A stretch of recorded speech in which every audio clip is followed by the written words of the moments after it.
never know what will happen at Worlds. The stage is set, the curtain is drawn. 没人能够预见会是这种情况。 This is the game people want to see. 新的王者诞生了 Kaboom! They've lit the fuse. 你看到了吗 They're gonna win. This is it.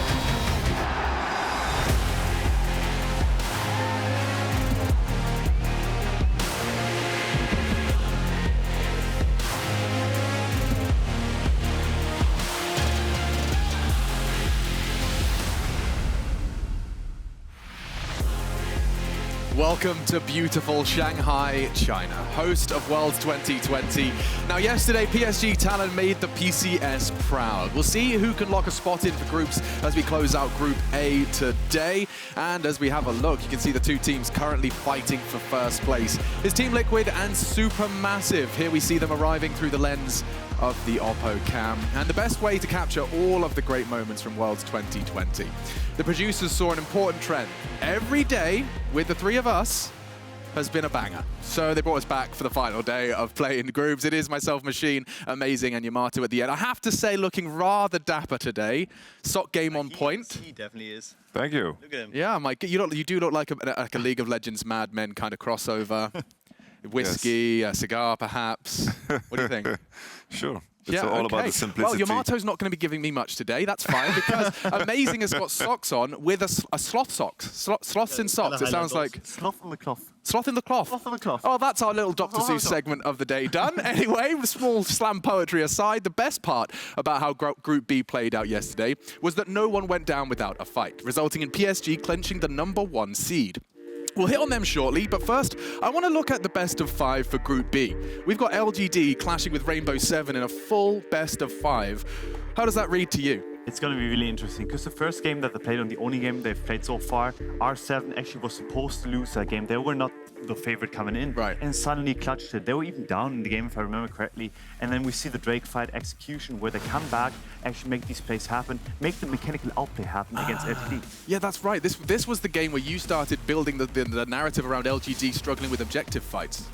Yeah, for sure. They just had an issue that could only be solved by Ornn, and I think the story of these both teams is also progression, because R7 had a beautiful game against the Unicorns of Love, where they completely, honestly, annihilated them in very beautiful fashion. And we think of LGD's progression throughout the tournament is they learned that they should pick Ornn, and other than that, they kind of prayed that V3 would stumble over in draft, and it worked. I don't know if these prayers will be answered in a best of 5. LGD need to switch things up, because on paper, they still look strong if you look at the whole season. And when we do have a bit of downtime, I want to investigate the differences in best of 1s, best of 5s, and your opinions on that. We haven't got time for that now. But while the LCL champs UOL did secure themselves the 2nd place for knockouts, the fear from fans is that they may have once again thrown away a chance at groups. Is this really the 3rd time's the charm after some reckless play versus PSG? I mean, I hope they're still going to make it back, because I do think that they showed a great performance throughout the group so far. I think this game was rather, I would say, almost unlucky,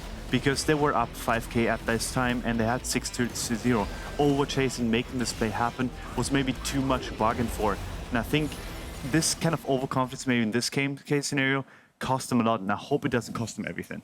I feel like the history of UOL, how they're cursed, always getting closer and closer to Worlds. Like, there was also, you know, the chance of just looking into the match between them and R7. If they won that one, there would be no tiebreaker. And now we're in a situation where they are most likely going to face a Mad Lions, if we think of, you know, if it goes as planned, which is honestly, you know, not a guarantee. You know, Unicorns of Love over and over again. It's been so close, even in Europe. Yeah. It's been so close. But I want to make sure that I hear your sentiment on this. They had control of that game. Their fate was in their hands. They kind of just ran it down in that fight. It was all about... I think another key mistake was giving up that Infernal Drake, because that Soul Drake came much later. The enemy team composition just scaled so much better, and they just let them scale. Yeah, and that is a problem. But scales aside, I'm not talking about fish. The big story for Group B and the play-ins is PSG. Talon, of course, a squad of players who were thrown into unfavorable circumstances, but overcame the odds through great individual performances and that team morale as well. I mean, if we look at the game from the PSG lens, it's a different story. I mean, to stay vigilant, look at this graph. Amazing genuinely just rolled his eyes into the back of his head when this graph came up. Yeah, we even criticized so many item builds of theirs. We saw the Senna building Black Cleaver against a double AP scenario, and we suddenly realized that this was not meant to be. But it shows just the mental fortitude they have had throughout the group stage. It's not just been like losing 3 of their members and then suddenly having 1 of them return. It's also being down in the game, being able to come back when it's all on the line. So that in itself is an accomplishment already, but there's so much more to look forward to. Yeah, and let's not forget and let's not discredit as well, there was the return of Unified. It was a bit of a question mark regarding whether or not, you know, PSG would be okay integrating their primary AD carry back into the roster after D stood in, but it did seem like it was business as usual. Not necessarily a crucial component, but he was present and performing. I think it's just the nature of the roles. I spend a lot of time thinking about, you know, if you have to have 3 subs in your team, it's honestly possibly the best pieces. You have the AD carry that is most of the time a very standalone person that gets dictated by the supports, and then the mid-jungle duo coming from a different team together. And now, of course, with the return of the original players of PSG, they also still have that synergy, and they're going to make a run in the group stage, which is going to be so much harder. They need another miracle. Yeah, so I mean, let's reflect on the standards, because the PSG are locked in for groups now, so we won't be seeing them again. They've managed to cross that line, cross that barrier. KaKAO, make sure I'm saying that right, and Uniboy, yeah, cool. Like they truly have, you know, as we close this chapter, are we calling them super subs? Do they leave Worlds play-ins with the super sub title? They definitely do. I think they also increase their market value if you think about potential free agency too. Like, there's so many things coming in. Like having this kind of performance at the world stage against even like the likes of LGD is actually incredible. And I think mid-jungle duos are something that have to synergize well with the team. They have to click, they have to understand how everyone else moves on the map, and did so perfectly. So yeah, they have been the super sub so far. Yeah, and however, their tournament does end here, so PSG still have a lot of question marks. We won't be seeing KaKAO, we won't be seeing Uniboy. Those boys are going to be sitting back and watching as PSG continue with their main roster, River and Tank stepping back in. But one additional highlight from yesterday's game was one particular rat opening up and unleashing hell as we look at Red Bull's top play of the day from UOL's Gadget. So he's been, you know, making plays on the Orianna. Now he's back on the good old-fashioned AD carry. He's quite flexible when it comes to that regard. Like, he has so many champions to play off of. And here coming with Twitch, we see the almost like flank case scenario where he goes around, he knows where the enemies are going to go through the bot portal, and he catches them off guard, where he flanks behind them, and now the mechanical outplay is coming in, where he even flashes the SRQ in order to survive and make the last hit happen. I think the key thing as well in this game that isn't really highlighted in this replay is how he got ahead. He laned with an Alistar against an Ezreal and Bard. There's not a lot of action there. A lot of roaming into mid. Use the fact that he's invisible and can show up in front of your face. Got super far ahead when his teammates in mid lane and top lane got solo killed over and over. That game looked really grim. And in contrast to some of the other games we saw in the group stage, everyone on Unicorns of Love can indeed carry games. He does seem to be a pillar of consistency for the squad. You know, a bit of a backup plan when other things have gone awry. But that is a wrap of Group B. Time for us to shift things over to the matter at hand. Who the bloody hell is coming out top of Group A? I see you shaking your head already. You guys going to give me a hand with this one? It's a tough one. Yeah. Making it out, but it is certainly possible to turn the ship around even at this juncture. The haymaker blocking the burst. A beautiful outplay. Tay looking to grab even more. It's a triple kill for Urgot. Humanoid coming in from the side, able to find the kill onto KaKAO. Oh. There comes your lockdown. There goes your kill. For Team Liquid, you have a lot of faith in a lot of the names on this roster. 2 world champions, a world finalist, a world semi-finalist, and then that very young tactical. Try to put some damage down. Tactical opens up once again with spray and pray. SnowFlower Impact has the flank. This team did not come to mess around, they came to win. Team Liquid will be looking for that first spot.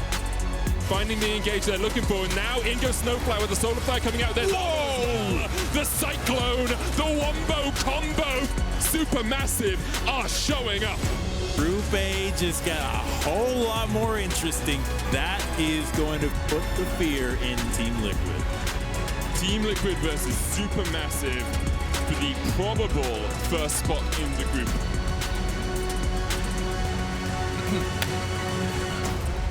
Now things kick off with TCL's SuperMassive facing off against North America's Team Liquid in Game 1. It's a battle between the top teams, and with that said, Then we have 3 more Group A clashes before any potential tiebreaker games to end the day, just like yesterday. But it does look like we've got a pretty hefty breakfast. This is very German. There's lots of bread and starchy products. It's a big breakfast to start the day. It is indeed. And then we have a light lunch, I would suppose, with Mad Lions versus Legendary Esports, and then INTZ versus Team Liquid, where it's going to be do or die for them. Yeah, INTZ really are on the ropes, and going up against Team Liquid, that will not be an easy affair. Yeah, for sure. I think, all in all, INTZ, they've had some very tragic games. I think it gave us hope that they did well against Mad Lions, but as Mad Lions played more and more games, that prospect became more and more meaningless. Absolutely. The Mad Lions, I want to just reflect on that one as well, because, you know, will they bounce back, or is this kind of going to be a storyline coming into the next season of Mad Lions World's performance? You know, I mean, that's the crutch of the issue. Well, the crazy thing is that even in regular season play, they started to stumble. They couldn't figure out the meta.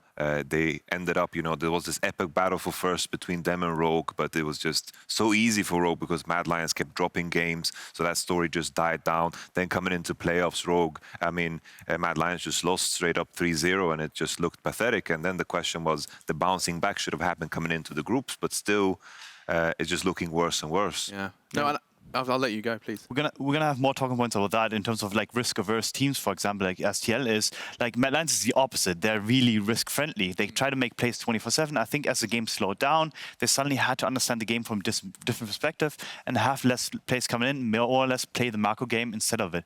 And I don't think they have figured that part out yet. And I'm not sure if it's gonna happen over 1 game or 2 games, whatever it is, but it has to happen now. I mean, they had that 2-week boot camp, and it does seem like during those 2 weeks, that was when alarm bells started sounding. That was when all the scrims were ending in a goose egg, and it started getting a little bit nerve-wracking. I wonder if that has caused some seeds of doubt to be planted in the minds of Mad Lions. But regardless, looking at our first matchup, let's start putting our thinking caps on for game 1 of the day. I want to get a sense of, from an individual standpoint, how much experience is stepping onto the Rift. Because, I mean, this is time for you guys to give me a bit of a history lesson. I know it's stacked. There's Worlds, semi-finalists, etc., but fill me in. Let's get this scene set. I think the easiest way to start off is just we have a World's finalist over here, we have a literal world champion over here, another world champion over there, we have a rookie. Jensen on Team Liquid has won a bunch of championships. He's been through Cloud9's Worlds runs, and he got well. semi-final of a Worlds as well, I believe. And finals of MSI too. Yeah. It's mad. The list just continues going. So, I mean, in terms of the trophy cabinet, Team Liquid are undoubtedly stacked. For sure. There is no doubt about it. But what does that mean, you know, in the big picture? I mean, it means that they have more adaptability coming in. So when you have experience, it means that you have encountered certain scenarios before, and they're going to reflect. You're going to be able to reflect upon in the later stage of your career, right? So, for example, let's say season 5 something happened. Suddenly, season 10, the same meta comes around. You remember that part. Sure. I think that's something that they can play off of, and coming to stage and being on those pressure situations, they shouldn't feel that anymore because they have been there before. Yeah, and you could say the same thing for SuperMassive as well. This is the second most experienced team that is playing now in the play-ins. We've seen these players many times. We saw Armut and Royal Youth. Zeitnot is the staple AD carry coming out of Turkey. KaKAO has been around the block. He was at the World Championship in 2015 with IG. He's been playing in the LCK. He's played in the LPL. He's been everywhere, and now he's coming in. Yeah. He's in great form. This is the best that the TCL has to offer. And, you know, from what we've seen already, it does seem like there are some clear individuals, as we have the 5 named up on screen. KaKAO is obviously at the tip of many's tongue, but it hasn't just been KaKAO that's been part and parcel of those victories. No, definitely not. Bolulu, especially like with his level-headed play and his understanding of what he has to do for the team, it was actually incredible. And then also talking about the duel, and I think that's probably my favorite matchup between the two teams. That we have Zeitnot, who has been around forever. He has always been a talking point within the TCL region.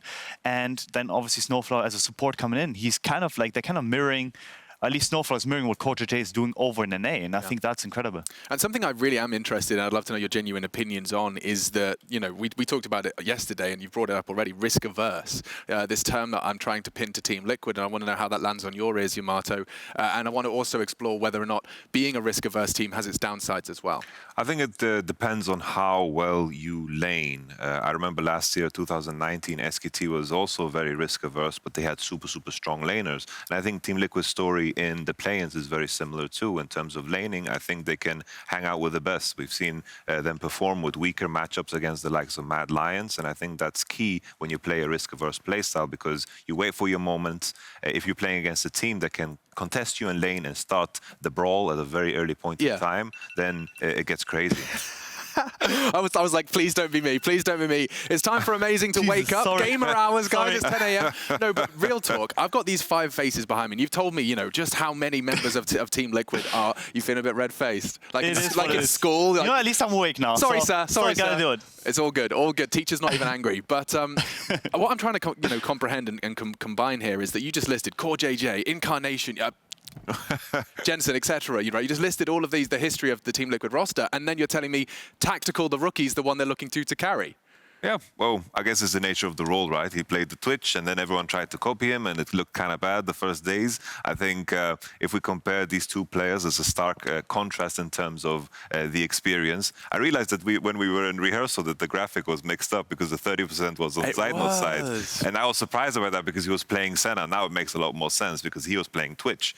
So we had 2 Senna games for Zeitnot, but that doesn't say anything about his style. The same thing can be said for Tactical. I think they are ready to play anything in the meta, and this is definitely a battle that we have to pay attention to coming into the game. So Senna, one to watch in the draft. I mean, bear in mind, draft's not my strong suit, but we have seen 2 Sennas already out of Zeitnot. Yeah, and we definitely have to look forward to it because of the fact of the flexibility of the champion. It doesn't just, like, it can late game carry, but it can also facilitate like other champions. We saw it with the whole KaKAO comp that they ran with. So suddenly it becomes a supportive champion, and suddenly, like in other scenarios where it more or less scales in late game, has like the 120 stacks on the passive, suddenly becomes a late game carry with insane range. So there's so much to look forward to in that champion, and it doesn't really get countered by anything. And talking of things to look forward to, now, in Yamato, I know that you would struggle to pin a prediction to this prior to the draft, but if you want to give us, you know, a little bite-sized Yamato preview as to who's taking this before we get into that game. I think the key difference is, I think Team Liquid as individuals, I think they are slightly stronger, but I think SuperMassive have an edge in terms of depth when it comes to draft. But I think in terms of best of ones and the sample size we have from Team Liquid,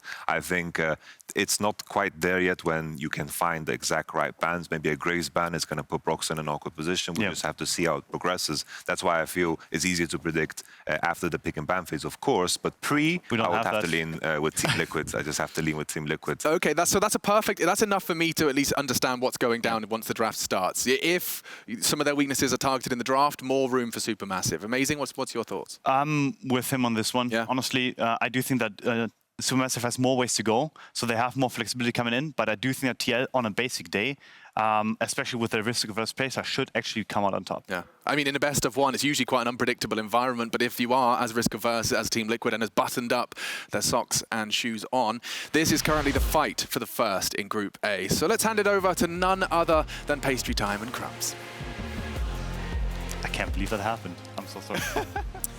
Thank you very much, Alex. It's my pleasure to be here as Pastry Crumbs is back once again to bring you some Worlds 2020 play-in coverage. The end of Group A is upon us, Crumbs, and only one of these 2 teams can possibly guarantee themselves out of this play-in and into the main event if they go undefeated. And of course, they're the only 2-0 teams, so they can only go undefeated if they beat the other one. And both these teams have been fairly dominant in their wins. Both have actually played Mad Lions as well, so we had a bit of a preview as to how they would stack. The SuperMassive win was a lot more convincing than the Team Liquid one.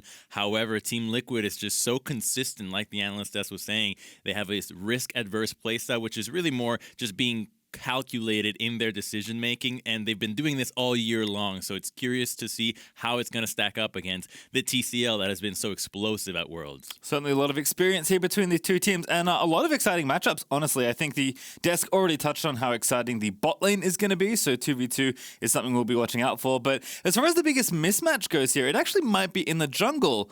But on the SuperMassive side, KaKAO's been looking pretty good, and Broxah, I think, finding his footing still in this meta. Yes, KaKAO has been really impressive with his champion pool, and that's an area that Team Liquid have been very one-dimensional throughout the entire split. This means that Broxah has played a single Lillia game all summer long, and that's his only AP jungler. Every other champion is either a bruiser or an AD champion, which puts the entire composition of Team Liquid in a different spin, because now you're wanting to have AP threats in the top lane, like you see Impact really prioritizing the Mordekaiser, which is going to be another really fun matchup against Armut, who has been popping off. We all thought it was going to be KaKAO, but he has had 2 standout games in the Shen and the Wukong, and crucially, one of those was against a Mordekaiser as well. So I want to see if he can deliver that same kind of performance against what looks to be the best Mordekaiser in groups in Impact. Impact's also, had a pretty good tournament as well. That Mord certainly sticking out in their matchup versus INTZ, but I almost feel like these two players are somewhat similar, so I'm actually pretty excited to watch them go head-to-head there in the top lane, especially if the junglers want to be playing away from those lanes. You know, that's very common when Impact's on almost any team, but KaKAO has been very flexible, so has shown that he can go top lane to Armut every now and then. And then it leaves us, of course, last but not least, with the mid lane. Jensen had an absolute cracker of a game versus Legacy, beating up poor Tally, but we'll see what he has here up against Bolulu as we'll move ourselves into the draft and get the Orianna out of there. I guess I can't blame them. I like the Orianna ban. What Jensen is really, really good at is obliterating mid laners that are not at his level. If you're slightly worse than Jensen, you will not even make it past the laning phase. And on a pick like Orianna, he has demolished them. Great target bans from SuperMassive against Team Liquid already, making sure that they don't get the 2 really important champions that they've used in their wins. Yeah, especially given how many tanks Armut has played. I think Mordekaiser is just a really good ban for lots of reasons here. Senna and Nidalee, though, also going to be taken away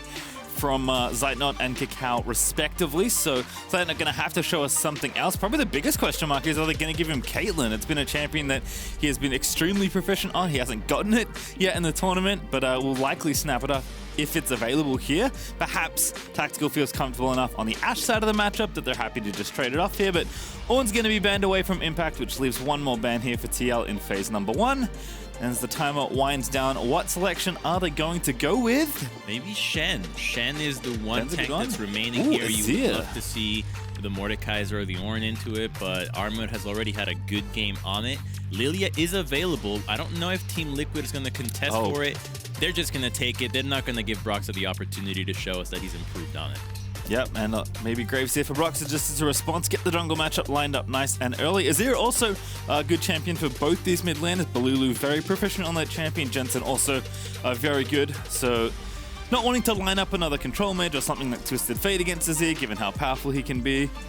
And given Team Liquid's deliberate style, and especially with a pick like Twitch now being selected once again for Tactical, it does feel like the game is probably going to go slow, at least if you're on the Team Liquid side, and they are just going to go for it. This is the team that showed this lane to the world first. Certainly not the first team to use it, I imagine, but they're the ones that have been the most successful with it, and they are going to put their chips on the table with the Rakan and the Twitch here, as Wukong will be picked up here for Armut. What a different kind of draft. Everybody's just blinding their champions. So the Twitch and Rakan, knowing that if anything, Zeitnot's going to go towards the Ashe. No Senna is going to be allowed. So they've already played that matchup. They've known how it works. We've seen them win it before. So they're hoping that they're going to prioritize that pick. Instead, SuperMassive is going to hold on to their AD and just lock in a very strong hard engage already. With Nautilus and Wukong, you know that they're going to be able to pick a fight wherever they want. Yeah, with the likes of Twitch and Rakan, you need something to lock them down. Leona, we've seen into this matchup already, but Nautilus certainly fits the bill as well. TL going to have to pick something up here. I'm guessing it's this Graves that they wanted to pick up in the first round of picks, but happy to take it here because Lillia was taken so early, so extremely unlikely they would ever lose that pick here. And now we'll forward to phase 2, where we see where Team Liquid want to line up their bans. Zeitnot notably does not have a champion pick for him yet, so they can maybe pick apart the other half of the 2v2 matchup if they want to.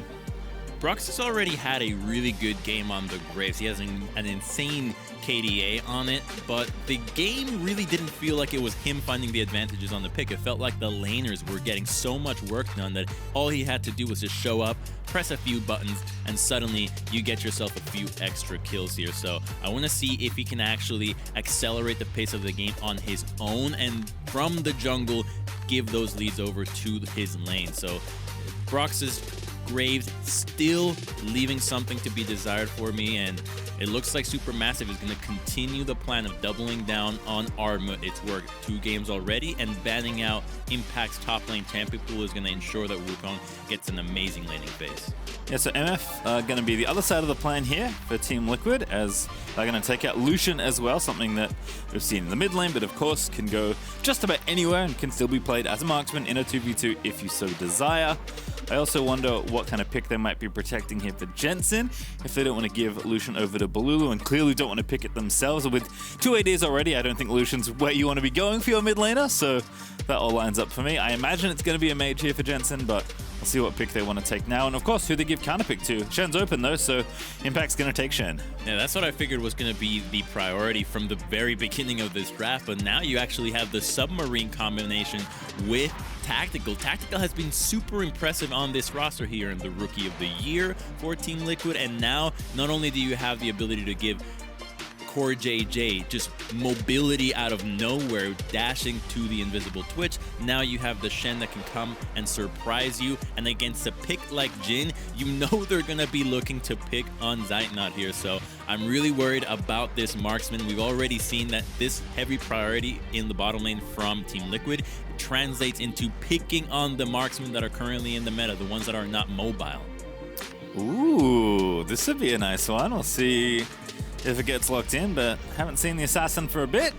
And it is going to be Akali for Bolulu. It's a sick deny pick as well, because you could have imagined that Jensen would love to play on Akali and having a Shen on his team, being able to jump in, use the Shen ultimate inside the Shroud and suddenly surprise your opponents that way, but it's a very hard matchup when you are the Akali trying to dive somebody that will also have a Shen ultimate protecting them. So really curious to see if Bolulu can deliver on this pick. It's one that we anticipated to be a really important champion at Worlds, and now we're gonna see who has the mechanical ability to actually deliver on it. All right, well, Sylas is the last pick here for Jensen. It's been picked a couple times. If I read that stat correctly and accurately, I believe it has not won though. So Sylas, we'll see if Jensen can put a W on the board for his team and his champion. As a reminder, if you go 4-0, given that it is a single round robin with 5 teams in the group, you go straight on to the main event of Worlds because no other team has beaten you very clearly. In order to do that, in order to go 4-0, you must beat every single team, and for both of the teams that are left in this group at 2-0, they will give themselves the opportunity to do exactly that and punch their ticket over to the World's main event. So very important game between these 2 teams, a very cool draft here as well. And as expected, Crumbs, it will come down to the play, because I think the teams have navigated this quite well in Champ Select. I think both teams got what they want here. They're going to go for the coach's fist bump. There it is. Now, what I'm really curious about from Team Liquid side is how well can Jensen play this Sylas into the Akali matchup, because there's quite a few ultimates that could be really exciting. You have the Lillia ultimate, which could be incredibly devastating in a team fight, especially if you can buy enough time for your Twitch or your Shen to set up, and you also have things like the Wukong ultimate and the Nautilus, so there's a lot that Jensen can do here. And on the side of SuperMassive, I'm more curious than anything to see how they stack against Team Liquid in the laning phase. We know that Team Liquid has world-class players. They can lane just fine. They can get advantages that way. That's what allows them to play a more reserved style, because you know they're going to be getting these advantages regardless. Well, how well does SuperMassive do against that? Can they actually pressure Team Liquid before they start grouping and force them to think about making decisions before they feel ready to? The other thing, Crumbs, we get to do one of my favorite things, is figure out how interactions we haven't seen before work. And my one for this game is going to be what happens when Sylas steals Lillia ulti. I imagine his abilities turn into spells that can proc the ultimate, because it would be very tricky for Sylas to use the ultimate regardless, otherwise, but I don't know, and I guess we'll find out if Jensen ever steals it, because Sylas is a pick that rewards you for understanding every ultimate in the game. Jensen clearly has a very deep amount of knowledge about the game, and I'm curious to see how he navigates this Akali, which, if Bolulu gets out of control, and this is a man that is not afraid to make the plays, SuperMassive certainly could overwhelm the stoic, stone-faced Team Liquid. So we just saw that the refs were showing a little card there to the players. For those that don't know, they're showing a card that just asks if you have actually checked everything that you needed to check. Your settings, your comfort, your water. Are you all ready? And the player is just not, yep, I've already done it. I'm ready to play. Let's just get into it. So trying to make sure that there are no interruptions inside the game. It's the preparation that matters.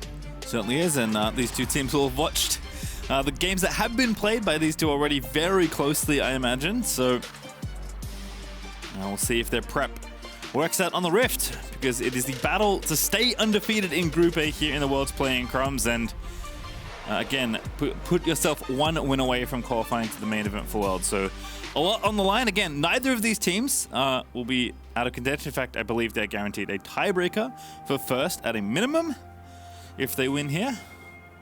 But of course, you want to do one better than that, as we're going to get ourselves onto Summoner's Rift. Fighting for that very beautiful cup there. Look at the arrows. That's the early game invade plan there.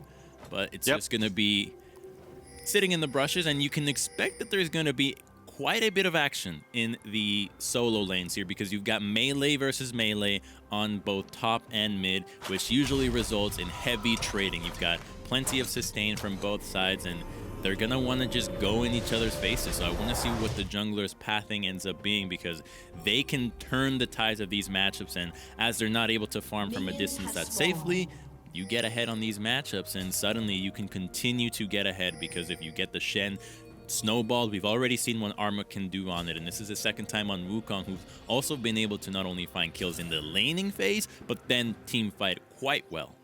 I think the other thing is when you have, these melee matchups in the solo lanes, not necessarily as easy to get the lane pushing the way you want it to, which might actually be a big deal for either of these junglers. They're both pretty farm heavy, both pretty invade heavy as well, and generally when you want to do an invade as a jungler, you need your lanes to be pushing. So very curious to see how the dynamic of the top side of the map plays out in this early game, but the Mega Leash from Armut is on for KaKAO, who's going to be flying through the jungle on this Lillia. Broxah all by his lonesome though is going to stay nice and healthy, as Graves is wont to do, and they are starting on the opposite sides of the map, so we'll see how this early jungle clear happens, as KaKAO right now going to go ahead and clear his blue side. Mega Leash indeed. It is fairly surprising to see that the Wukong committed so much to helping out the Lillia, so gonna allow KaKAO to start to get ahead of the Graves, knowing that the Graves did not get a leash as the bottom lane and the top laner were already in the laning phase. But Armut's just gonna have to take some early rough trades, heal up with his D shield, wait for the wave to crash, and then hope that Lillia can eventually path back to the top side and return the favor of the leash with a gank. This is one of the things though that's really great to watch when Impact plays. He's so good at the champions he knows very well. Shen is certainly one of those champions, and he kind of gets the maximum out of a lot of little trades in early games. And just like this lead right now, potentially harassing Armut at his wave. He's already built up a wave of CS lead. Granted, that will shrink as Armut last hits some minions under his tower, but that help that Armut gave to KaKAO is going to have to be paid back at some point in this game, because he did have to sacrifice something early on in the lane in order to get KaKAO flying down to the red side of his jungle already. So much about top is about getting to the wave first and starting to hit those levels before your opponent, potentially going for a trade that simultaneously gets you levels and gets you an all-in. You're going to look for Akali here. One's a bit different. You'll have to flash. I like the pressure. Broxah just mixing in a quick poke mid. Just forces Bolulu's flash, and then he's going to have to play way back on this wave now, as it is going to push in towards him at least, but Jensen's going to do what he can to keep the minion wave up and try and deny off a couple of CS. KaKAO, though, is going to take this opportunity to take a Scuttle Crab, because that's what every jungler loves.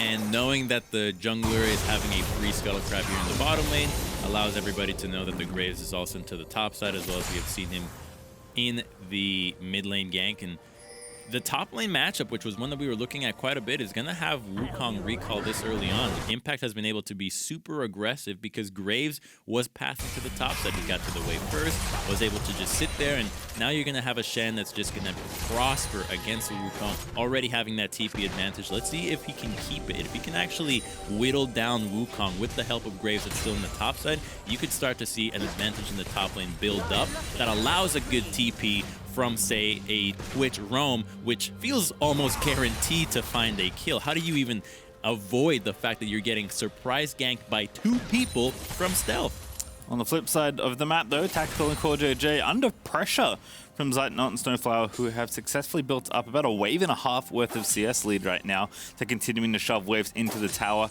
as rapidly as they can. Top lane, though, here's KaKAO.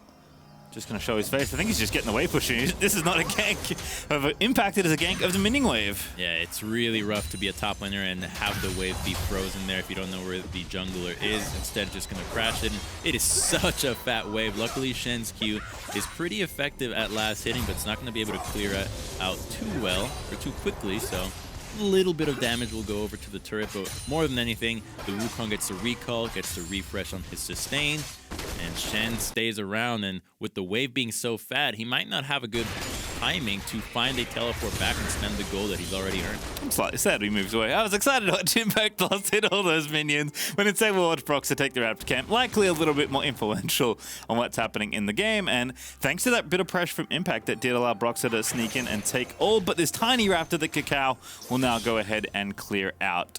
So Broxah maybe slightly ahead on XP, but both these junglers again very quick through the jungle.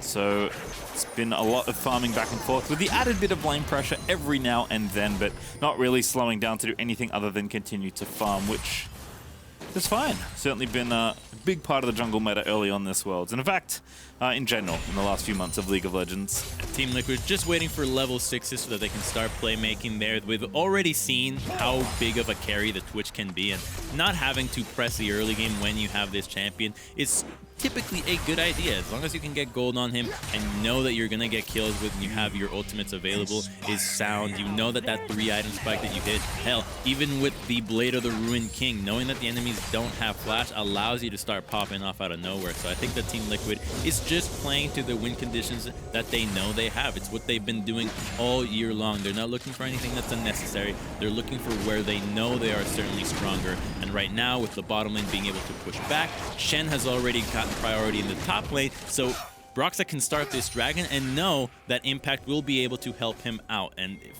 a fight breaks out, you know that Armut doesn't have teleport as well. So this is just a free dragon for Team Liquid. KaKAO here in mid as well. Jensen going to go back in. He may have taken the bait, but he's going to dodge the swell see, but no ulti regardless. Jensen not going to nick the Akali ultimate, flashes out of there. Has the extra dash if he needs it, but that's going to be for escaping as Broxah does at least take the dragon. Even though the Akali did not have flash, Jensen did not want to go for a 1v1 with the Shen ultimate behind him because this Shen was under pressure from the Wukong. He didn't have an angle to teleport just yet. Wukong was already pushing the wave back, and so you really don't want to be messing up Shen's wave that way. You want to find him when he can teleport and at least not get the ultimate disrupted. Yeah, and Jensen actually still feeling pretty good in the matchup, but isn't going to have his flash for the next few minutes, but Broxah is going to go ahead and donate blue buff over to him. He's still got a CS lead. Does the Sylas. His Impact in a brief 2v1, but going to go ahead and clear out the rest of this wave. He's done a really nice job just, again, managing what's happening here in the wave. Going to be a bit trickier now that he's got Tiamat, but Impact's still going to try and deny what minions he can and keep the wave in a very comfy place, and that's going to force Wukong to walk all the way back top lane without that TP. The Wukong is going for the lane swap. They're going for the 8-minute Rift Herald swap from SuperMassive, and with Team Liquid's Shen being up here, he's not going to have a big impact with his ultimate. Let's see what the recalls are, because CoreJJ has already made it here, but Twitch showing it to the bottom side tells me that SuperMassive is just ahead on the play and will be able to secure this objective for free. Wukong is getting some nice farm. He's gotten 3 recalls off this game thus far. Yes, Impact has been able to accumulate a bit of a CS advantage, but translating this into a Herald that can get some plates for the bottom lane could be a really good move out of SuperMassive, considering they have been pushing the Twitch and Rakan all game long. Yeah, in danger of getting like 3v1, 4v1 dove potentially here as well as Impact, so gonna have to be a bit careful. KaKAO with the blue buff and the Rift Herald is gonna make his way up to top lane with the ulti. We know Broxah is on the top side of the map and Jensen does have TP, so Team Liquid can answer this play if they need to. Impact is squishy. He was gone with the Tiamat build, so he's looking to just hard push with his auto attack instead of a Bomby Cinder, and this is good from Broxah. He can either be in the top side to defend the dive or try to be bottom to try to dive the Wukong as well. Now, diving bottom could have definitely been a possibility here. You also have the Shen ultimate if things get really hairy, but you don't also have a guarantee that that's going to work out, and when you're dealing with a Herald as a pushing opportunity from SuperMassive, you're never going to win that push. So defending this, I think, is the right move. Yeah, just 2 different 2v1s right now. CoreJJ knocks up the decoy. Tactical trying to get some plates of his own. Oh, good grab there. SnowFlower going to let the ulti rip, and that's first blood. Easy as you please for Zeitnot. That was really easy, actually. He's very squishy. That's a lot of damage. and burst that can come out of Supermassive doesn't allow for the Spirit's Refuge to land and mitigate some of the potential damage coming out. And just a few more autos is going to be low enough to then pop that Herald and get that first break. This is a really good pace out of Supermassive that Team Liquid is unable to find an answer with thus far. You said it, Crumbs. Shen just not that tanky with just the Tiamat, so that's going to be the Herald charging in. First tower gold over Broxah, which Impact on his back, and Jensen TPing in is going to try and make a play happen. A double taunt. Impact finds them both, and that's one kill. Make it two as Zeitnot's going to fall to Broxah. Such a nice use of the teleports and the globals out of Team Liquid there, knowing that Supermassive was going to commit for the Herald push. They punish it. Now they are able to get some gold back, so don't let that distract you from the fact that Supermassive was still ahead on that play, being able to get that first turret and continue to get farm on the Wukong there. But you can start to see what the composition wants to go for. Just dive in, have the Shen right on top of you, and punish what is now a flashless Jhin and a flashless Lillia. We'll see the play again. Broxah going in. He's got the phase rush. He can just flash in forward, and the smoke screen that catches two members makes it so hard to know whether you should flash or not, so they actually end up getting so much out of it. Yeah, super well combined there with Impact and Broxah.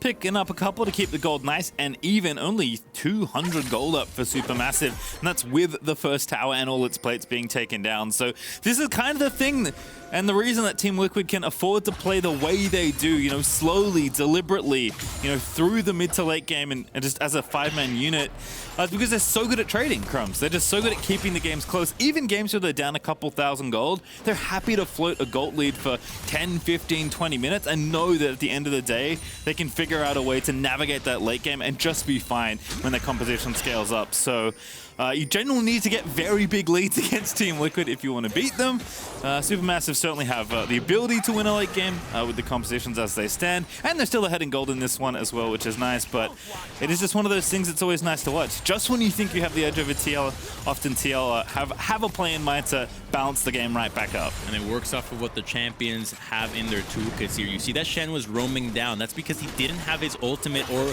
the teleport from that play into the top side. I thought that Supermassive was going to pull the trigger on the Dragon a lot sooner here, but instead Team Liquid's just going to double down on this. They could have TP'd the Shen to the top side if they really want to save the turret. I think Supermassive is just giving it and will trade for damage and maybe the turret. Yep, he's just TPing to the top side, and it's usually almost never worth it for top laners to be pushing this tier 2. There really is not a lot of value, not only in terms of gold, but in terms of opening up the map. The tier 2s on the side lanes really don't mean nearly as much as the tier 1s or the objective games in the Herald and Dragon. Yeah, and the objective game on the Dragon side is currently in favor of Team Liquid, taking the first two at a pretty quick clip. So a potential very fast soul here, and it will be the Ocean Soul. Ooh, the universally loved soul. Oh, Armut doesn't see him. Wow, that's such good use of Fog of War. Oh, gonna leap out. The plate goal goes to Jensen. Jensen's gonna get out of there, but he's about to be attacked by SnowFlower as well. There's the ulti, there's the hook, and see you later, Jensen. Armut's gonna pick up the kill. Damn, Armut is so good. Like, that's something that a jungler usually knows about what the Fog of War, what the vision actually allows you to do, but just creeping up onto Jensen. And I wonder what Jensen was thinking being extended in that position. There was nobody to follow up. You look at the minimap, Twitch is in the lane, Broxah's just making it back, and same thing with CoreJJ. So it was a misposition out of the Sylas that Wukong sniffs out, creepily walks behind them, waits for the rest of the team to be ready in position, and then he just goes down. Yeah, it's pretty cool. Just feels a bit greedy. Yeah, okay. Yeah, it's in vision, right? The turret sees you recalling there. Nobody's ready to back you up, so it's a good answer from Supermassive. Well, Bolulu didn't get an assist. That's the good news there on that play, but very well played from Supermassive to find the pick-off in mid lane. As we return, though, CoreJJ is about to get hooked, but definitely dodges out of the way with the W. So Jensen is actually in some big trouble now, because having died and burned his flash now really puts him in a tough spot, because Lillia and Akali with the Gunblade can really gun him down, and you'd be hoping that the Shen ultimate would be enough to keep him alive long enough to turn the fight, but there's a ton of burst with these champions at the moment, so he's just going to have to respect it the whole way through. We check him in top lane. Armut after that roam to the mid lane. Still a little bit down on CS, but not doing too badly, all things considered. Titanic's already finished for Impact, and Triforce is on the way for Wukong, so certainly things going just fine for either side, but it does feel like is going to be a game more about, you know, what happens here in the mid game, especially with these fast Drakes if TL can nab the third that's coming up in 2.5 minutes. But there's also a Rift Child back up for the taking as round 2 begins. Broxah just barely dodges the tip of that Nautilus anchor, which is quite impressive. That one tends to get people more often than not. So unlike the first Herald, Team Liquid is actually much closer to this fight and ready to answer. The Twitch is already here. They have a lot of strong items, right? Everybody has finished their first build, and you can see that the Zeke's Convergence and Bork out of the Twitch could really be devastating here. You really want the Akali and the Wukong to be able to burst down this Twitch. He's gonna be able to obliterate a team fight, so they recognize that, hey, Team Liquid might actually be fairly strong here. We don't need to overcommit for this Herald. It's not going to give us any extra gold in terms of plates. And if we can just prioritize the control of mid lane and the vision that you see that Nautilus is getting on the minimap, they can set up for the dragon fight that's going to be inevitable. You want to take that fight. You don't want to give Team Liquid soul point just yet. And this deep vision that you'd hope does not get cleared out can let the Wukong get a nice little flank alongside Akali. All right, well, Bolulu's going to go ahead and catch this wave in the bottom lane. Jensen's going to do the same as they're both level 11. With a minute and 10 out from this next dragon, it is time to go set up for the objective. See plenty of control wards on either side as we have a look at the total gold. KaKAO actually topping the charts today from the jungle position. Yeah, the Lillia just doing a very good job in farming, and especially the plate collection. I think it was that play in the top side where she was able to just lane and cash in so much.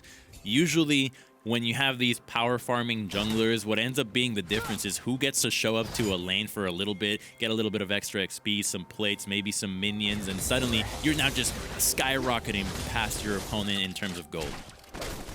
All right, well, that Rift Child also glowing purple in Broxah's hands, so perhaps it's time for the old drop it mid and run to the dragon maneuver that we've seen quite a number of teams utilize already this Worlds.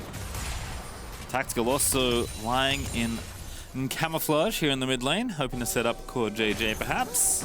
So in the top lane, Shen has continuous push against the Wukong here. His Hydra's giving him so much power in pushing, and it's going to allow him to have the ability to teleport or use the ultimate, whatever he wants, whereas the Wukong will probably miss out on some CS if he goes for that. So I think that Team Liquid feels fairly confident about taking this fight. They just want to make sure that the setup is right, that the Shen can have the ultimate and have it actually go through.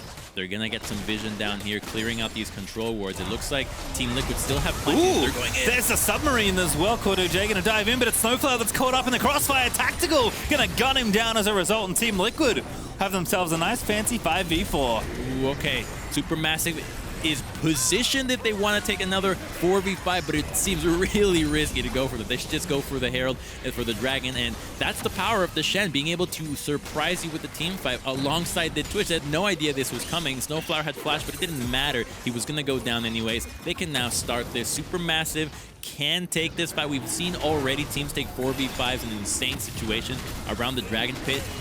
There's no Rakan ultimate, so Akali can find an angle. Yeah, Bolulu looking to surprise somebody. The dragon getting low. Who's going to grab it? The smite goes down. It is Broxah that nails it. And now Bolulu maybe going to go down. He flashes over the wall. Jensen going to find him with his own ultimate. And add insult to injury as he slays the mid laner of SuperMassive. That didn't look like an attempt at a 4v5. That just looked like Akali wanted some kills. She went in with the Jhin ultimate, hoping that something was going to happen there. But there's just so much CC on the side of Team Liquid. They did not let her catch a break and end up flashing after her, so she just lost quite a bit and nothing to show from the side of SuperMassive. Team Liquid just holding strong to what their win conditions are, playing around the Shen ultimate, using the Twitch invisibility to surprise a member. You know you have one pick, you can now take a fight knowing that you have an advantage, and this is just methodical pastry. Yes, the gold and kills are low, but Team Liquid is doing exactly what they are meant to do. Yeah, and again, Bolulu's just trying to get a kill. He can't kill this dragon. Look at how much CC. It just knocked up, taunted, CC non-stop, and then flash at the very end to get executed with his own ultimate. Nice play there for Jensen. Does have to commit the flash, as you said, but perfectly fine situation for Team Liquid. They grab the dragon. Impact gives the thumbs down to the minion wave. Maybe not clearing it fast enough. Needs to sharpen that Titanic Hydra. But this is, you know, this is certainly the wheelhouse of Team Liquid. So much poise from this team. but this is getting scary. Even though the scoreboard numbers are a little bit low, the gold lead isn't insurmountable by any means. It's up, what, maybe 2K for Team Liquid right now. But those 3 dragons, the way they've set up for these objectives, how quickly they can snowball for this soul, how much control Impact has over the side lanes, how many ways Team Liquid have to start some sort of engagement, whether it's Rakan or Twitch setting someone up or Jensen stealing an engagement ulti. Even though the game right now is close, it feels like Team Liquid are just waiting 3 minutes for this dragon to spawn and can grow this snowball very quickly in the next, 3 to 5 minutes. And what's really surprised me here, Pastry, I think goes back to the draft. The fact that Team Liquid was able to get away with the Shen. I think Shen has been such a staple for Impact for years, longer than Mordekaiser or Ornn has been. And normally I was, okay, you don't need to ban it, but when you see that the Twitch is locked in, you have to keep in mind that this is an insane combo. This is really difficult to deal with. And they're letting Team Liquid get away with it. Impact is having a fine showing with the Stand United, and if Tactical can have games on Twitch like the first that we've seen and this one already, this is starting to be a combo that Team Liquid already feels bold enough to blind pick and clearly capable to carry with it. Yeah, it's one thing to pick it, it's another thing to know how to execute with it, and certainly Team Liquid, this is the kind of thing that suits the style they have perfected really over their time as a team, and a winner of back-to-back LCS championships. But even with Tactical being new to this roster, he is certainly slotted in to a pretty star-studded role if this is how the world's metagame is shaking out early on. A lot of pressure on this rookie to perform on this pick, but he's continuing to do so here in this game, even though Zeitnot keeping the farm and the items close. We'll see if Jhin can start unleashing his own bullets the next time a fight rolls around, because we're going to have one, Crumbs, in 1 minute and 37 seconds. We will have a fight, but if Team Liquid has shown us something, is that they don't want it fair. They're going to go and do it again. Play to the Ruin King into Shen on top of the AD carry. See you later, SnowFlower. You're now in trouble. There's the ulti out of Rakan, going to get chummed up as Impact will take him down, and straight to Baron they go, Crumbs. On cooldown, they see the ultimates. They know that there's members that are immobile, without flash, without Swifty. So easy. Now KaKAO might have an opportunity to steal. His flash is about to come up, so he could go in here, but this looks impossible, Pastry. I think Team Liquid's about to get it, but they're going to turn. Yeah, KaKAO's just going to get peeled away. They're going to slay him. Broxah having to take him down so easily as Armut spinning around in the back of the team fight, trying to make something of this situation. But there is nothing left but to watch the Baron die and go over to Team Liquid. Surgical precision out of Team Liquid, just knowing how they were going to play the fight. That was pre-calculated, that they were going to turn on the fight. They did not hesitate to look for the Lillia, just turning on her. Now they have a giant gold lead. They've got a Baron that's going to easily transition into the Dragon. We're going to take a look at the submarine play again. Poor little Jhin. He's got no flash, walking up into the minion wave. Should have just let it crash, should have let it come to you, but you just don't expect that 5 members are going to come out of nowhere. Already we're starting to see Team Liquid develop some strategies for Worlds that other teams are not having answers to, let alone play themselves. Yeah, I like how we highlighted how good Impact Shen is, and Team Liquid have just found a way to make Impact Shen even more impactful. Oh, right. Good hook there. On the Broxah they go. That's a very critical pick if they can get it, but he's not dead just yet. Bolulu diving in there, trying to find the pick off at the Jhin ult. He's going to try and catch a straggler. Tactical in trouble. Double sleeping coming. KaKAO's going to set it all up. The hook is there. Make it 2 quick ones there for Supermassive. Streets 112 all over Worlds as Jensen is able to find one back. Perhaps there is still only ulti. Impact is trying to get in there. Does flash through. Perfect executions. That indeed is Jensen. Dives through. Takes down Zeitnot. Takes down Bolulu. And Team Liquid will not be stopped. They're so strong. They don't care that you lost to Twitch, that he wasn't able to get the ultimate off. They have so much gold on the rest of the members. They can still turn towards this Dragon. Supermassive is not going to be able to 2v2 this one. The Sylas is way too powerful, but Team Liquid's going to think, okay, maybe they want to take a fight. We'll wait. We'll camp it out. Let's see if the Lillia face checks a little lamb. Will she sniff it out? Just takes her time dancing and prancing, but it will be safe. I don't think it matters. Impact's up in 10 seconds. He's got ulti. I think they can just play the 2v2 for now and then have Impact come in. Armut's going to go for it. They have to kill this jungle. Broxah is low, getting spun on. He does get shut down. Perhaps I take it back. Supermassive are going to take this Dragon away unless Jensen can do something heroic. No, it's not. It's KaKAO that gets it, but they will get a kill. But they're trouble. They're actually going to get 2, perhaps. Yes, as KaKAO will fall to Tactical.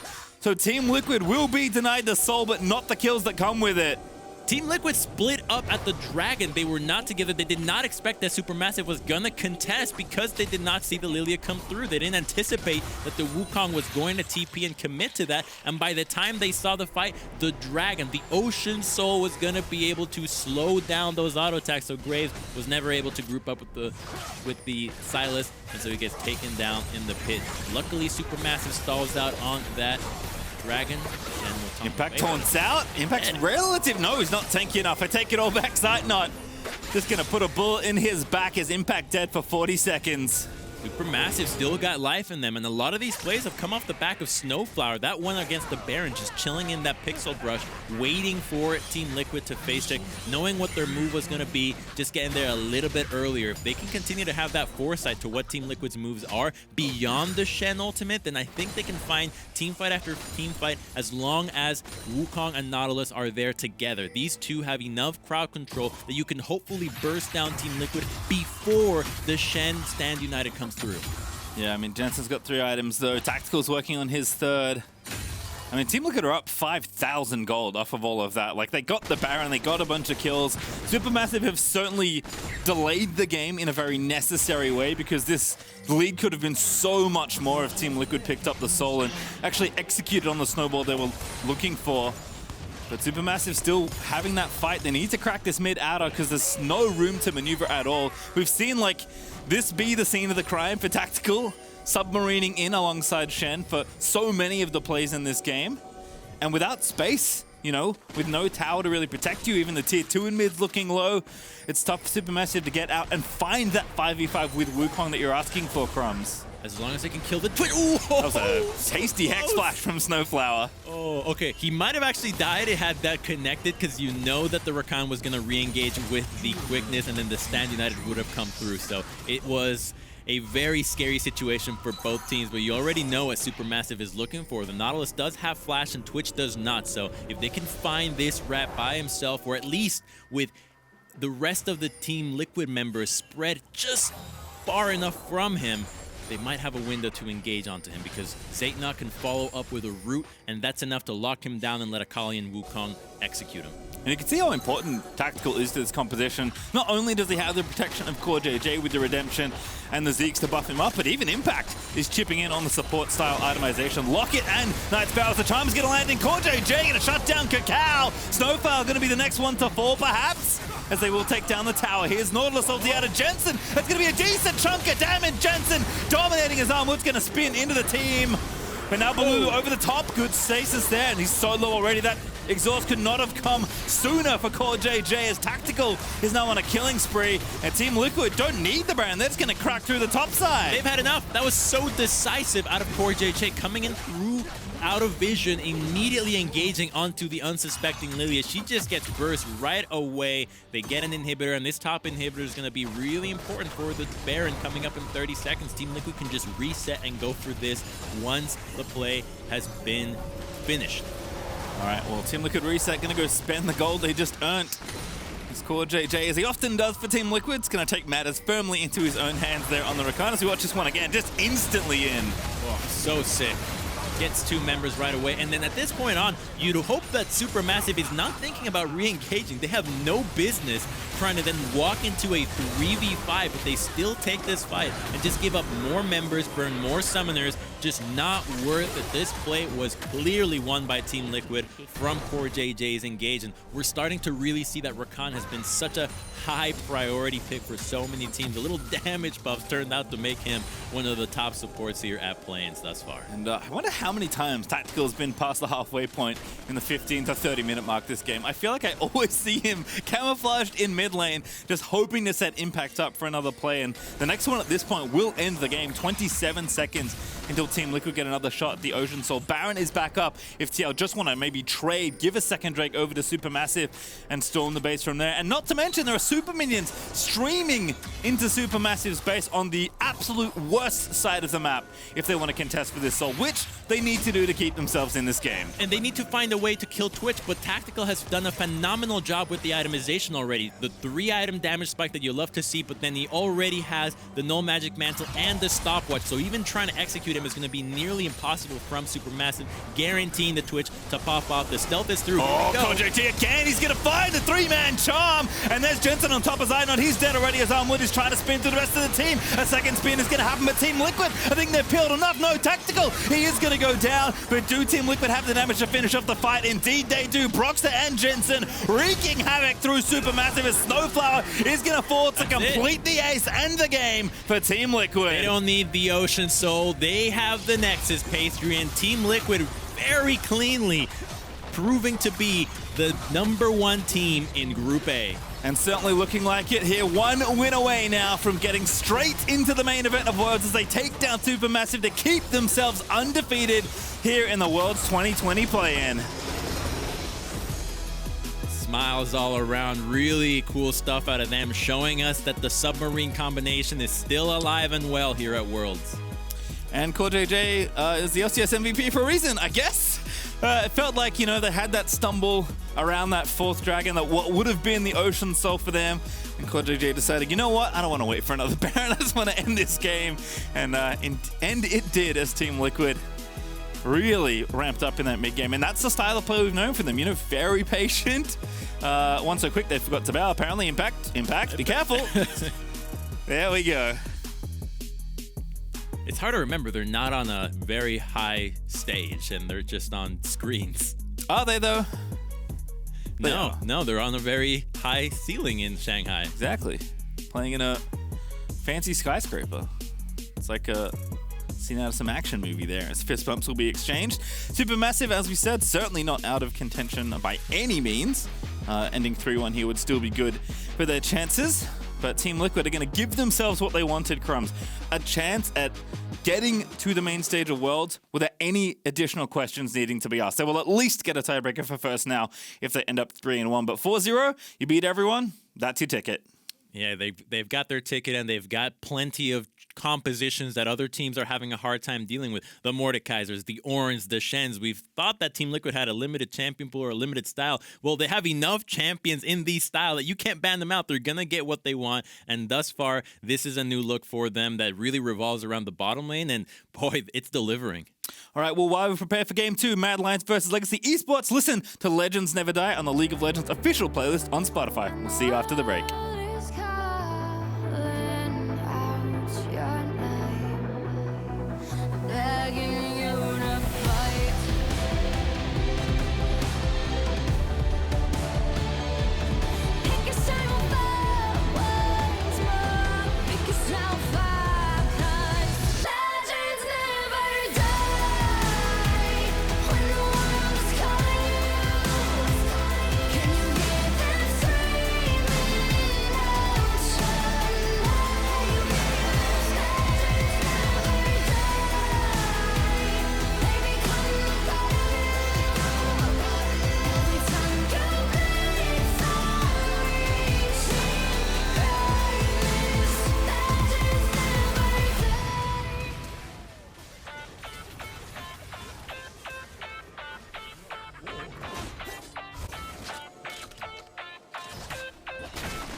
Welcome back to Worlds 2020. We just saw Team Liquid take down SuperMassive and secure at least a tiebreaker game for first place in Group A, and that's at the very least. And we will in a second just be hearing from Jensen, the victorious mid laner, but of course he also features in our Oppo player of the game. It's Mr. CoreJJ in the support role that takes it, and you have to give some credit where it is due. I mean, you could probably give it to a plethora of the Team Liquid roster in a performance like that. I think this was definitely a team victory. Yeah. CoreJJ tied it neatly together with his engages. I think how Team Liquid was coordinated. I think Graves' pathing was also good. I think if someone on Twitter is going to argue with me that anyone on this team deserves it, I would agree. I think this was a team-coordinated effort, and I think Superworlds definitely deserves some love because CoreJJ has been the backbone for Team Liquid for as long as I remember. Probs was just talking about it as well, amazing. He just listed off, you know, Mordekaiser, Shen, or there's so many options for Liquid to play their style of play. It seems hard for anyone to kind of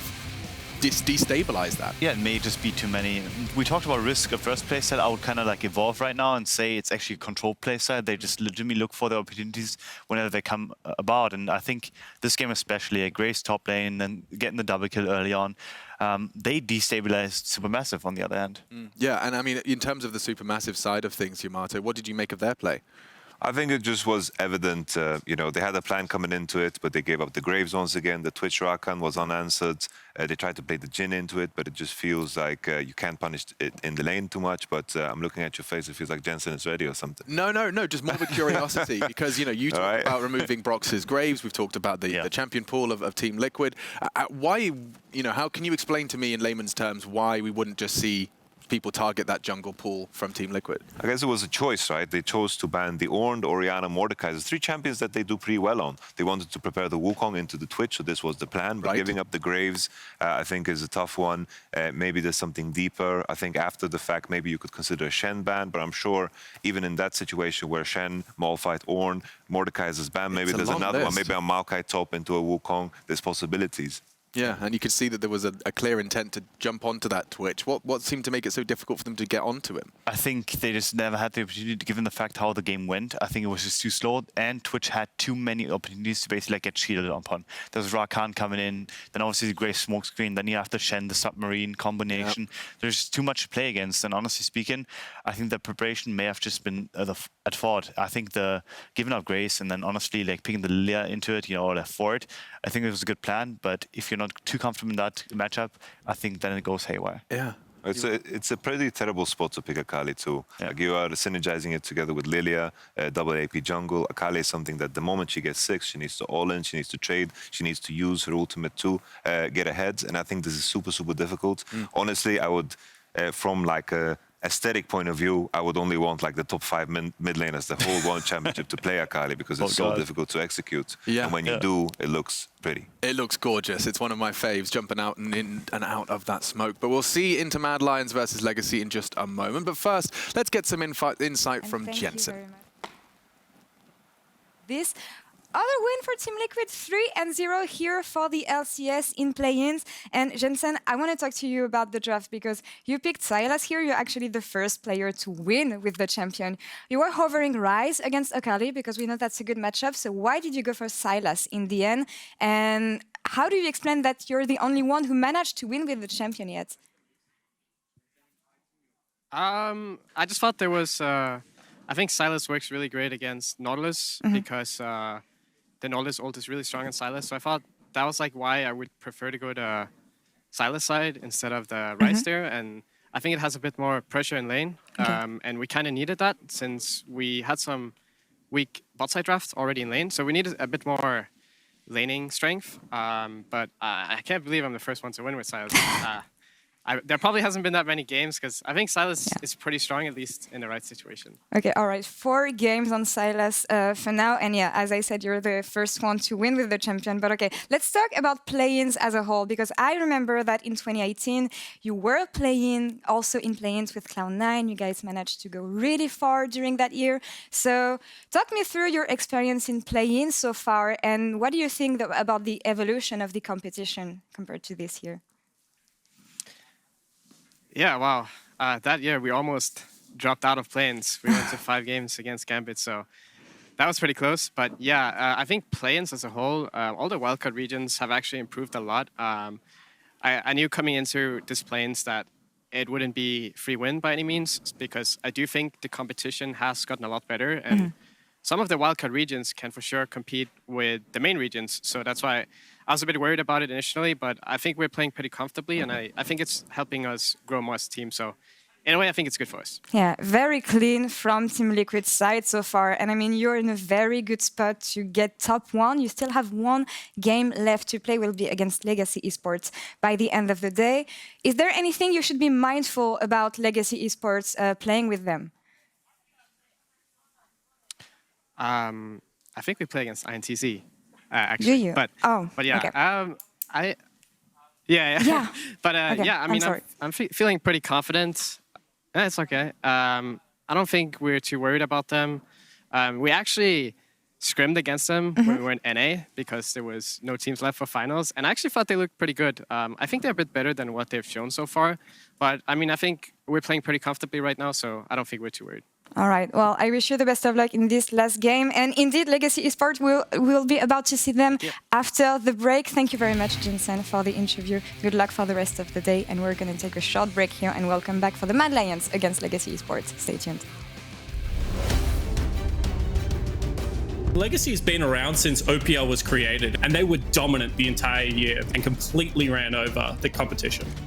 Should I be adjusting my expectations for Mad Lions, or maybe my expectations for Shadow? I would expect better performances coming in.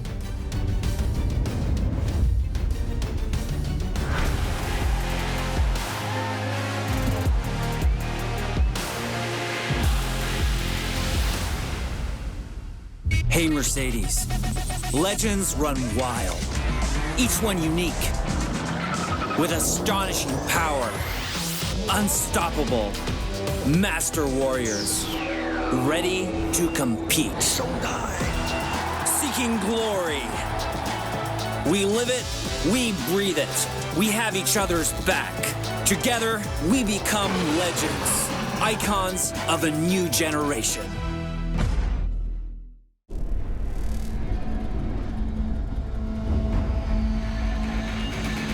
No one is promised tomorrow.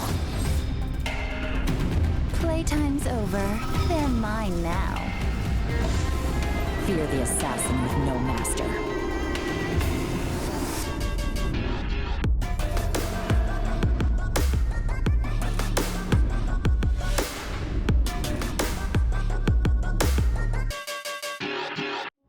The Oppo Find series pushes the boundaries of technology to constantly create new possibilities. Crafted from highly durable ceramic, every curve is deliberately designed to feel like an extension of you. We've incorporated a 120Hz Ultra Vision screen. True billion color display refreshes seamlessly. Oppo Find X2 series.